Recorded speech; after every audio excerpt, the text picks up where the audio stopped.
Sangamner police station तत्कालीन police निरीक्षक भगवान मोथुरे यांच्या विरोधात संगमनेरच्या उपविभागीय पोलीस अधीक्षक यांना एकाच दिवशी 2 निवेदनं देण्यात आली असून एकलव्य आदिवासी बहुउद्देशीय सामाजिक संस्थेच्या वतीने दिनांक 20 जानेवारी 2024 रोजी सायंकाळी 6च्या सुमारास संजय मोरे आणि ऋषिकेश शिंदे या दोघांना निर्वस्त्र करून जबर मारहाण करत जातीवाचक शिवीगाळ केल्याबद्दल अनेक निवेदने देऊनही कारवाई न झाल्याने आदिवासी भिल्ल समाजाच्या तरुणांना न्याय न मिळाल्यास राज्यभर आंदोलन उभारण्याचा इशारा एका निवेदनात देण्यात आला आहे। दुसऱ्या निवेदनात कृष्णा सारडा नामक महिलेनं सुद्धा पोलीस निरीक्षक भगवान मोथुरे यांच्यावर मागील काळात गंभीर आरोप केले होते। त्याबाबत जिल्हा पोलीस अधीक्षक यांच्याकडे तक्रार देखील केली होती, मात्र कोणतीही कारवाई न झाल्यानं कृष्णा सारडा यांनी देखील कुटुंबासमवेत उपोषणाचा इशारा दिल्याने या प्रकरणी पोलीस प्रशासन काय कारवाई करते याकडे संगमनेरकरांचं लक्ष लागून आहे।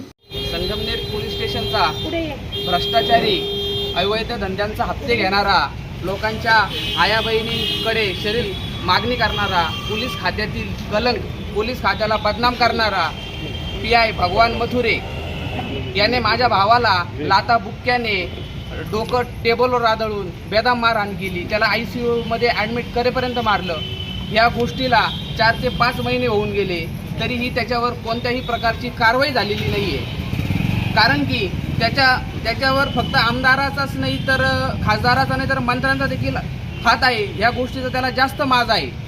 पण आमच्या मागे कोणता आमदार नाही, खासदार नाही म्हणून काय झालं, पण आमच्या मागे आमच्या बापाचं संविधान आहे आणि आमच्या बापाच्या संविधानावर आम्हाला विश्वास आहे की आम्हाला एक दिवस नक्कीच न्याय मिळेल।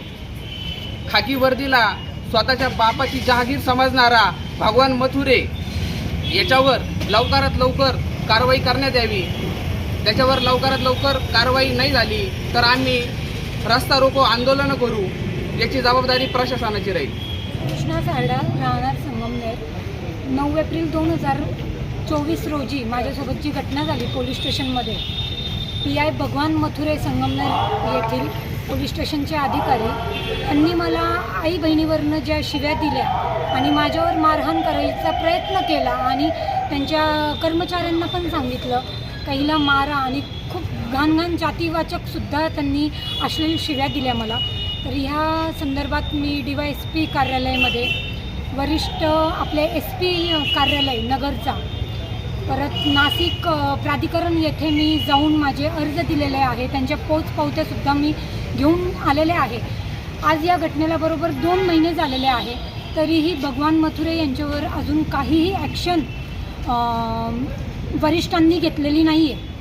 तर मी त्यांना एक सांगू इच्छिते का आता लवकरात लवकर 2 ते 3 दिवसामध्ये त्यांच्यावर कारवाई केली